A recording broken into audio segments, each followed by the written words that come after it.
I'm suffering from constipation for almost 25 years. Everyone, I'm Mrs. Marilyn D. Saubon. I'm turning 49 years old this year. I'm staying at Bedok Reservoir Road. I'm suffering from constipation for almost 25 years. I never pass motion in 3 to 5 days, worse in 7 days. So happens that Baba Habib Taher introduced to us this Lengzi coffee.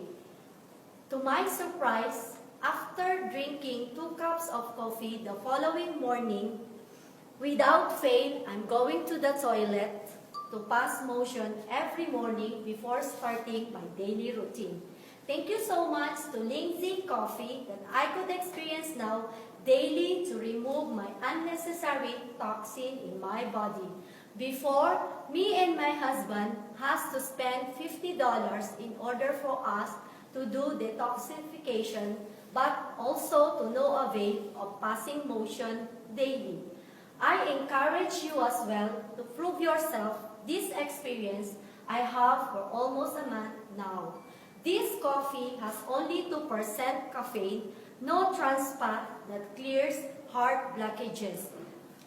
Because last month I was diagnosed of having enlargement of the heart. Since my parents, my grandparents, my mother, father, grandfather, and grandmother all both die of heart failure. So I am very much worried in order for us to live and have a happy, long-lived life.